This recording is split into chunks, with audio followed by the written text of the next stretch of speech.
Hello दोस्तों, आप सबको मेरे चैनल में बहुत बहुत स्वागत है। जैसा कि आप थंबनेल में देख रहे हैं, सहारा से भी विवाद खत्म होने वाली है। ये बिल्कुल सही बात है और इसकी बात की पुष्टि हो चुकी है। इस वीडियो को देखकर आपको बिल्कुल यकीन हो जाएगी। वीडियो में बने रहे। वीडियो अच्छी लगे लाइक ज़रूर करें। देखते रहें। धन्यवाद। का केस जो पिछले 12-13 साल से चल रहा था सुप्रीम कोर्ट में, वो केस अब खत्म होने पे आ गया है। जी हाँ साथियों, पूरा डिटेल आपको दिखाएंगे, सुनाएंगे और आपको एक वीडियो क्लिप भी दिखाएंगे। वीडियो में बने रहिए, सारा चीज़ आपके साथ शेयर करेंगे ए टू जेड। स्क्रीन पे आपको लगा दिए हैं, कुछ संक्षेप में आपको दिखा रहे हैं। बाकी चीज़ आपको वीडियो में जैसे जैसे आगे बढ़ेंगे सारा चीज़ आपको समझ में आते जाएगा।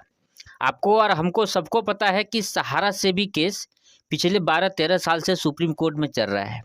सहारा सेबी केस का मतलब है कि सहारा रियल इस्टेट हाउसिंग और सेबी का केस चल रहा है, यानी सरकार और सहारा रियल इस्टेट कंपनी दोनों में केस चल रहा है। इसमें ये मत सोचिए कि हम लोग का उसमें कुछ फ़ायदा हो सकता है या कुछ नुकसान हो सकता है। उससे हम लोग को यानी सहारा के वर्तमान निवेशक को उस केस से कोई लेना देना नहीं होना चाहिए था। लेकिन हम लोग बेवकूफ़ बनते रहे। पिछले 10-12 साल से हम लोग को सहारा मैनेजमेंट की तरफ से बेवकूफ़ बनाया जा रहा था कि हम लोग का केस सुप्रीम कोर्ट में चल रहा है, जबकि हम लोग सोसाइटी का जितने हम लोग सहारा निवेशक हैं, सोसाइटी में जिनका पैसा जमा है, उनका मंत्री अमित शाह जी है वर्तमान में। और हम लोग का 90% पैसा सोसाइटियों में जमा है। हम लोग का घर में जो बॉन्ड पड़ा हुआ है वो सोसाइटियों का बॉन्ड पड़ा हुआ है। इसलिए सहारा से भी केस से हम लोग को कोई लेना देना नहीं है।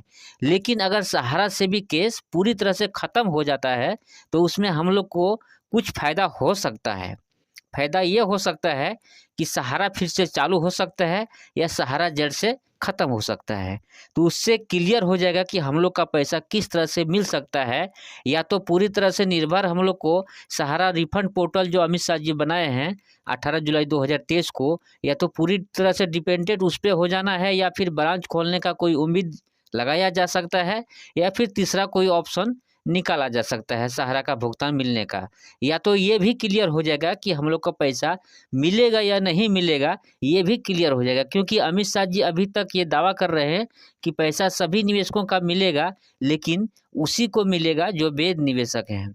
अब यहाँ पे समझ में नहीं आ रहा है कि अमित शाह जी के नज़र में कौन वैध निवेशक हैं और कौन अवैध निवेशक है। उनको अभी भी लग रहा है, अमित शाह जी को अभी भी लग रहा है कि जितने लोगों का पैसा जमा है सहारा इंडिया परिवार के नाम से, यानी कि अलग अलग तो कंपनी में जमा है लेकिन सहारा के नाम से ही पैसा जमा किए थे, जितने लोगों का पैसा जमा है, अमित शाह जी को लगता है कि उसमें 99% जितने लोग का जो पैसा जमा है वो लोग फ्रॉड है।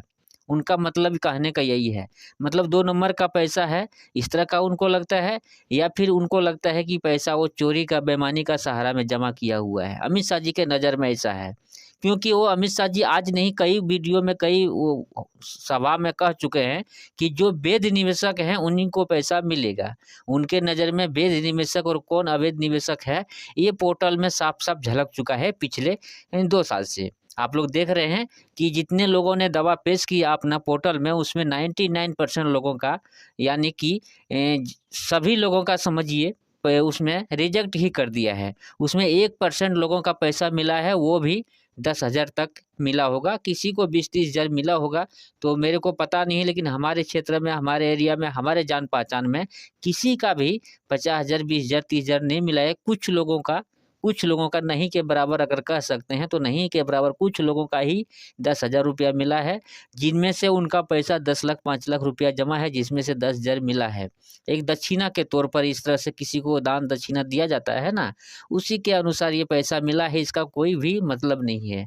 हमारे या हमारे जितने भी साथी दोस्त ने अप्लाई किए थे 18 जुलाई 2023 के बाद, हम लोग अगस्त में या जुलाई में या सितंबर में, इस तरह का टाइम में जितने भी हम लोग 2023 में अप्लाई किए थे सहारा रिफंड पोर्टल में, उनमें से सभी का लगभग रिजेक्ट कर दिया गया है। किसी का भी उसमें साफ साफ लिख दिया था कि आपका डाटाबेस में है ही नहीं।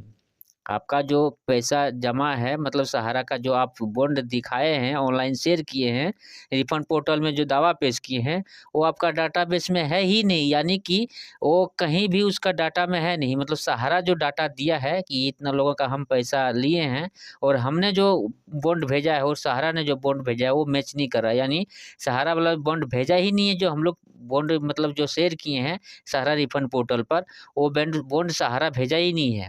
यानी कि सहारा बहुत बहुत बड़ा हम लोग के साथ फ्रॉड किया है। बहुत ऐसे कागज़ात हैं जो सीआरसीएस को नहीं दिया हुआ है, तो वहाँ कहाँ शो करेगा, कहाँ से पैसा मिल पाएगा? ये सबसे बड़ा समस्या है। सहारा के मन में, सहारा मैनेजमेंट के मन में शुरू से ही खोट है उसके मन में। वो लोग नहीं चाहता है कि निवेशकों, सभी निवेशकों का पैसा मिले। अगर वो चाहता तो जिस तरह से स वर्तमान जो हमारे भारत सरकार है, जिस तरह से उनसे पढ़ता था, उनसे मिलता-जुलता था, उनसे मेल-मिलाप जिस तरह से था, अगर वो चाहता तो 2014-15 के बाद से सहारा को फिर से खड़ा करता। लेकिन उनका मन में ऐसा पाप बस गया कि ये बोल नहीं सक